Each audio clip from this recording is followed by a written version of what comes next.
Hello everyone, Assalamu alaikum. This is Tahir Ali and you are watching YouTube channel Physics with Tahir.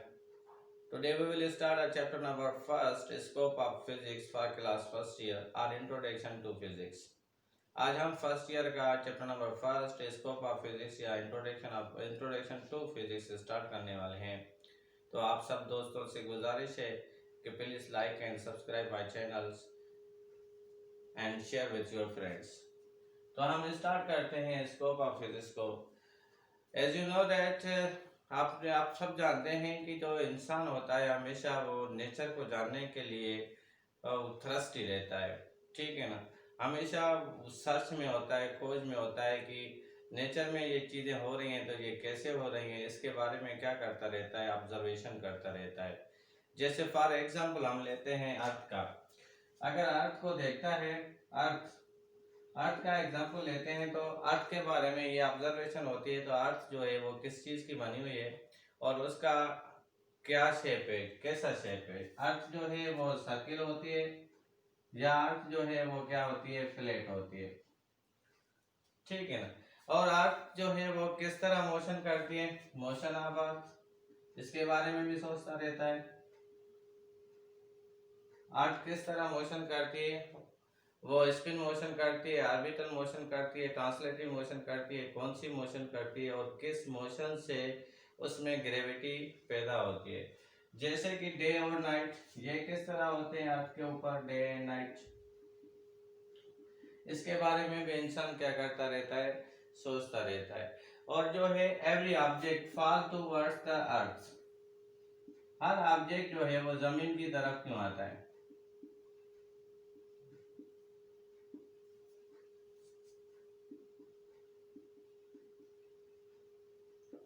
Her object जमीन की तरफ क्यों आता है। कोई ऑब्जेक्ट अगर हम ऊपर फेंकते हैं तो वो नीचे आ जाता है जमीन की तरफ, ये क्यों आता है। ये सारी चीजें और बहुत सारी ऐसी चीजें हैं जिनके बारे में जो है वो इंसान हमेशा क्या करता रहता है, ऑब्जर्वेशन करता रहता है। क्या करता रहता है, ऑब्जर्वेशन। ऑब्जर्वेशन जो है, ये जो ऑब्जर्वेशन है ये किससे होती है, ये ऑब्जर्वेशन जो है वो सेंस से होती है। किससे होती है, सेंस से। इंसान के पास कितने सेंस होते हैं, 5 सेंस होते हैं, ठीक है। जब ऑब्जर्वेशन हो जाती है तो उसके बाद क्या होता है, उसके ऊपर एक्सपेरिमेंट होता है। जब एक्सपेरिमेंट हो जाता है तो बाद में क्या निकलता है, एक रिजल्ट निकलता है। तो हम एक नॉलेज पढ़ते हैं जिस नॉलेज का नाम क्या है, जिस नॉलेज का नाम है साइंस। साइंस एक ऐसी नॉलेज है जो डिपेंड करती है किसके ऊपर, ऑब्जर्वेशन और एक्सपेरिमेंट के ऊपर। ऐसी नॉलेज जो हमें हासिल हो, ऑब्टेन्ड हो, गेन हो, किससे, ऑब्जर्वेशन से, एक्सपेरिमेंट से, उसको हम क्या कहते हैं, साइंस कहते हैं। साइंस किस लैंग्वेज का वर्ड है, साइंस जो है वो लैटिन लैंग्वेज का वर्ड है। लैटिन का कौन सा वर्ड है, साइंस को क्या कहते हैं, साइंस को कहते हैं साइंसिया। इसकी मीनिंग क्या है, इसकी मीनिंग है नॉलेज।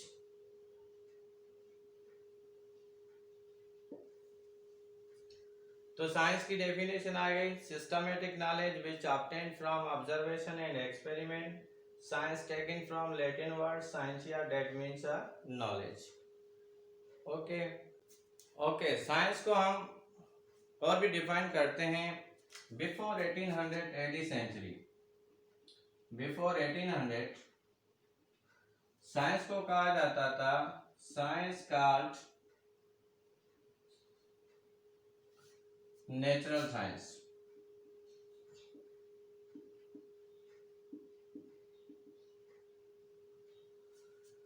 बिफोर 1800 जो है साइंस को कहा जाता था नेचुरल साइंस।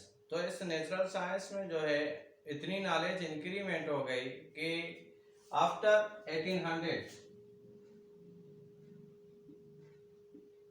नेचुरल साइंस को डिवाइड किया गया था 2 ब्रांचेस में।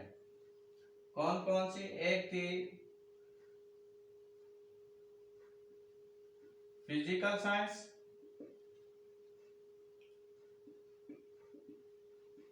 और दूसरी ब्रांच को कहते हैं हम बायोलॉजिकल साइंस। फिजिकल साइंस क्या होती है? फिजिकल साइंस में हम स्टडी करते हैं, study about non living things.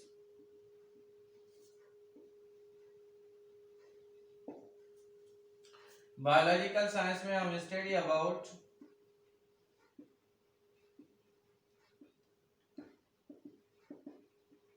Living things. Natural science को टू ब्रांचेस में, टू पार्ट्स में डिवाइड किया गया था। एक का नाम था फिजिकल साइंस एंड सेकंड का नाम था बायोलॉजिकल साइंस। फिजिकल साइंस में हम स्टडी करते हैं, study about non living things, ठीक है। और बायोलॉजिकल साइंस में हम स्टडी करते हैं, स्टडी अबाउट लिविंग थिंग्स। अभी हम इस फिजिकल साइंस में जो सब्जेक्ट पढ़ते हैं, पहला सब्जेक्ट होता है फिजिक्स, नंबर सेकंड जो है वो क्या है, केमिस्ट्री, और नंबर थर्ड जो है वो क्या है, मैथमेटिक्स। आगे पीछे रख सकते हैं, कोई भी सब्जेक्ट रख सकते हैं, ऐसा सब्जेक्ट रख सकते हैं जिसमें लिविंग थिंग्स की कोई डिस्कशन ना हो, वो हमारा क्या आ जाता है, फिजिकल साइंस में आ जाता है। इसमें आ जाए, इसमें हम अगर पढ़ते हैं बायोलॉजी की, ज़ूलॉजी, बॉटनी, या ऐसे सब्जेक्ट जो लिविंग थिंग्स के बारे में इंफॉर्मेशन दे, उसकी स्ट्रक्चर के बारे में, उसकी लाइफ के बारे में, तो वो हम किस में पढ़ते हैं, बायोलॉजिकल साइंस में पढ़ते हैं। तो हमें ये सारा इंट्रोडक्शन था, हमें पढ़ना है फिजिक्स, ये क्या होता है और इसको हम क्या कहते हैं, इसकी डेफिनेशन क्या होती है और इसके कितने पीरियड्स हैं, ये सब हम अभी डिफाइन करने वाले। Okay, now we will discuss what is a physics. Physics एक ऐसी नॉलेज है जिसमें इंटरएक्शन होता है किसका, मैटर और एनर्जी का। ऐसी नॉलेज जिसमें मैटर और एनर्जी का इंटरएक्शन हो, उस नॉलेज को हम क्या कहते हैं, फिजिक्स। फिजिक्स में हम स्टडी करते हैं किसकी, एक मैटर की और दूसरी किसकी, एनर्जी की, और इन दोनों के किसकी, इंटरएक्शन की। तो इसकी डेफिनेशन हो गई, study about matter and energy and their interaction between them. Physics एक ऐसी नॉलेज है जिसमें हम मैटर की और एनर्जी की स्टडी भी करते हैं और उनका रिलेशनशिप भी करवाते हैं, उनका इंटरएक्शन भी होता है, उसको हम क्या कहते हैं, फिजिक्स कहते हैं। फॉर एग्जाम्पल मैटर में हम फैन लेते हैं और फैन में कौन सी एनर्जी आएगी, इलेक्ट्रिकल एनर्जी।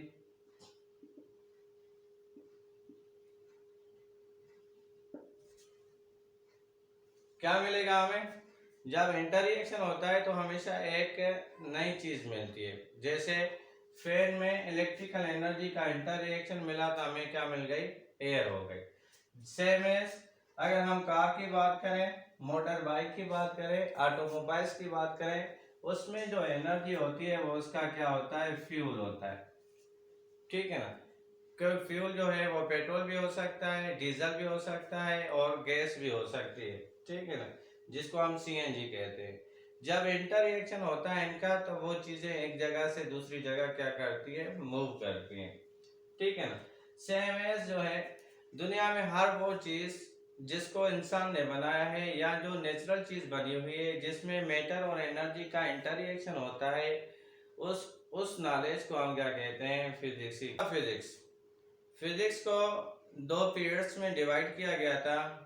एक पीरियड का नाम था क्लासिकल फिजिक्स पीरियड और दूसरे का नाम था मॉडर्न पीरियड। तो जो फिजिक्स की पूरी नॉलेज है, जितनी भी नॉलेज है फिजिक्स की, उसको हम दो पीरियड्स में डिवाइड करते हैं। एक का नाम रखते हैं हम क्लासिकल और दूसरे का नाम रखते हैं हम मॉडर्न। रखते नहीं है, ये रखे हुए हैं। क्लासिकल फिजिक्स जो है इसका जो सेकंड नेम है उसको कहते हैं न्यूटनियन फिजिक्स। Newtonian physics. और मॉडर्न फिजिक्स का जो दूसरा नाम है इसको कहते हैं हम क्वांटम फिजिक्स। इसको हम क्वांटम फिजिक्स कहते हैं। क्लासिकल फिजिक्स में हम स्टडी करते हैं किनकी? हैवी बॉडीज की, हैवी बॉडीज की। और इनके पास जो स्पीड होगी वो क्या होगी? लाइटर होगी। ये न्यूटन का सेकेंड लॉ भी बताता है हमें। न्यूटन का सेकेंड लॉ ये बताता है कि जिसका मास ज्यादा होगा उसमें उतनी ज्यादा एक्सेलरेशन, उतनी कम एक्सेलरेशन होगी। हैवी मासेस होंगे तो उनके पास वेलोसिटी कम होगी तो एक्सेलरेशन क्या होगी? कम होगी। ठीक है ना? तो इसकी जगह पे अगर आप वेलोसिटी लिखें तो वो बेहतर होगा। ये नॉलेज जो है वो बिफोर 1900 की है। क्लासिकल फिजिक्स को स्टॉप किया गया था 1900 तक। क्यों स्टॉप किया गया था ये हम थोड़ा आगे इसको डिफाइन करते हैं। मॉडर्न फिजिक्स में हम स्टडी करते हैं इनकी लाइटर ऑब्जेक्ट की, लाइटर ऑब्जेक्ट की, जो किससे मूव करते हैं? वेलोसिटी ऑफ लाइट से, वेलोसिटी ऑफ लाइट से ये मूव करते हैं। और इनकी स्टडी जो है हम क्या करते हैं? आफ्टर 1900 AD जो फिनोमेना क्लासिकल फिजिक्स डिफाइन ना कर सकी थी उनको मॉडर्न फिजिक्स ने डिफाइन किया, इसलिए इसकी नॉलेज को 1900 तक की महदूद रखा। फिजिक्स में जो मास एंड टाइम है, mass and time are variable quantities, are fixed quantities, sorry.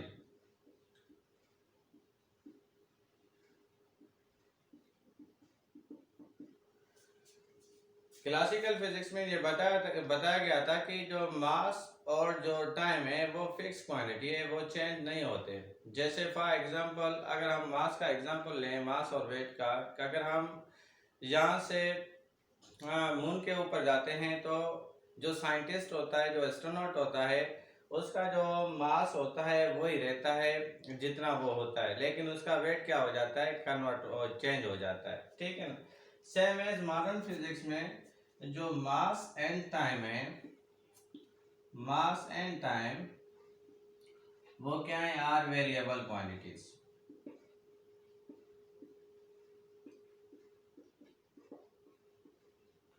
Mass time जो है वो वेरिएबल क्वांटिटीज है, वो चेंज हो जाती हैं। ठीक है ना? क्लासिकल फिजिक्स में बताया था कि energy and mass, energy and mass are different quantities, are different quantities।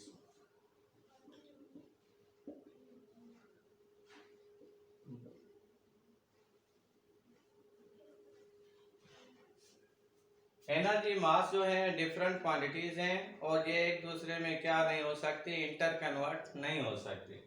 ठीक है ना? इसने बताया था कि mass and energy, mass and energy are different quantities, different quantities हैं, क्वांटिटीज बट इंटर कन्वर्टेबल। क्या हो सकेंगे? Interconvertible. ये एक दूसरे में चेंज हो जाती है, मास एनर्जी में और एनर्जी मास में, जिसका आइंस्टाइन ने ये फार्मूला प्रूव किया था, E=mc², जिसको हम मास एनर्जी रिलेशनशिप फार्मूला भी कहते हैं। इसके ऊपर हम एमसीक्यूज करेंगे। इसके अलावा क्लासिकल फिजिक्स में बताया गया था जो एटम है, एटम वो बना हुआ है किसका? Made up of electron, proton, neutron. ये एटम नहीं, मैटर, मैटर, न्यूट्रॉन। ठीक है ना? एटम्स, मॉलिक्यूल्स, etc वगैरह। इस मॉडर्न फिजिक्स में बताया गया था कि जो मैटर है वो बना हुआ है क्वार्क्स का। किसका बना हुआ है? क्वार्क्स का, लेप्टॉन का, हाइड्रॉन का, म्यूऑन का, मीजॉन का, ईटीसी वगैरह। मैटर इन चीजों का बना हुआ है, मॉडर्न फिजिक्स ने कहा था। और क्लासिकल फिजिक्स ने कहा था कि जो मैटर है वो आयंस का, इलेक्ट्रॉन का, प्रोटॉन का, न्यूट्रॉन का, एटम का, मॉलिक्यूल का बना होता है। ठीक है, ये डिफरेंस है। अभी हम ये डिफाइन करेंगे कि क्लासिकल फिजिक्स को क्यों स्टॉप किया गया था, ये हम अभी डिफाइन करेंगे। फिजिक्स को इसलिए स्टॉप किया गया था कि क्लासिकल फिजिक्स ने कुछ फेनामेना जो हैं वो एक्सप्लेन ना कर सका था। ठीक है ना, classical physics can not explain. इसने क्या नहीं एक्सप्लेन किया था? पहली थ्योरी इसने जो है, classical physics can not explain the photo electric effect.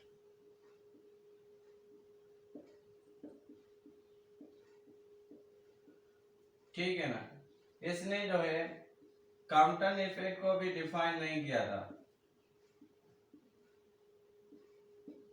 ये हम मॉडर्न फिजिक्स में जाके पढ़ेंगे कि ये photo electric effect, Compton effect क्या होता है। क्लासिकल फिजिक्स पेयर प्रोडक्शन को भी डिफाइन ना कर सकी थी।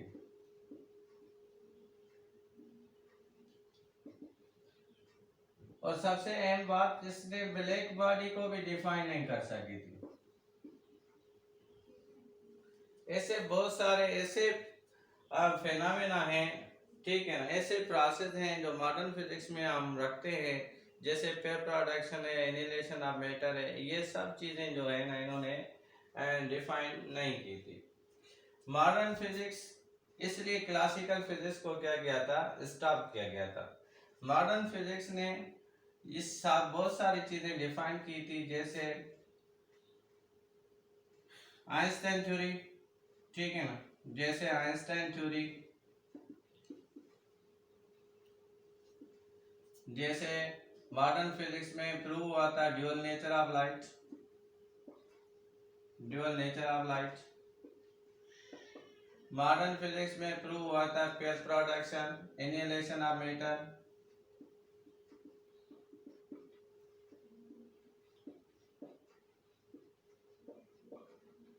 पेयर प्रोडक्शन में जो थ्योरी थी आइंस्टाइन की, जो पास्टुलेट्स थे थ्योरी ऑफ रिलेटिविटी के, मेन थ्योरी तो हमने भूल दी, थ्योरी ऑफ रिलेटिविटी, इसको इसने डिफाइन किया था। और बहुत सारे ऐसे डिफरेंस हैं जो क्लासिकल और मॉडर्न फिजिक्स में हैं, जिसको क्लासिकल फिजिक्स डिफाइन ना कर सकी थी और मॉडर्न फिजिक्स उसको डिफाइन किया।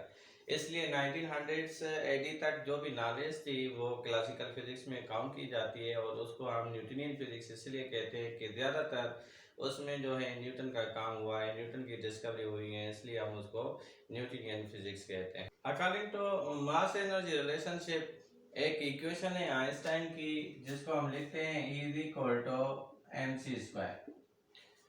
अभी हम इस इक्वेशन से, इस इक्वेशन के ऊपर, इस फार्मूले के ऊपर हम क्या करेंगे, कुछ MCQs करने वाले हैं। इसने कहा था कि जब कोई भी मास स्पीड ऑफ लाइट से मूव करता है तो वो किस में कन्वर्ट हो जाता है? एनर्जी में कन्वर्ट हो जाता है। E को हम कहते हैं E is called energy. E को हम एनर्जी कहते हैं और उसका यूनिट जो है वो क्या है? जूल है। और M को क्या कहते हैं? M इज कॉल्ड मास, और इसका जो यूनिट है वो क्या है? kg है। C को क्या कहते हैं? C is called velocity of light,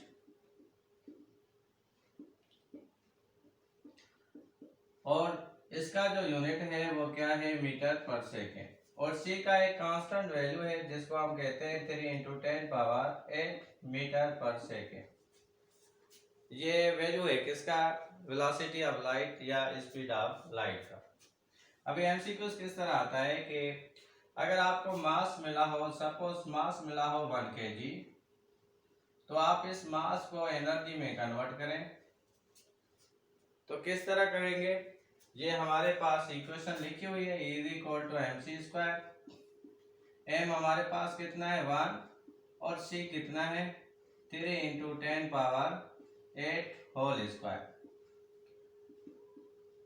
1 multiply 3 का स्क्वायर 9, 10 पावर 8 का क्या रिजल्ट आएगा 9 इंटू 10 पावर 16।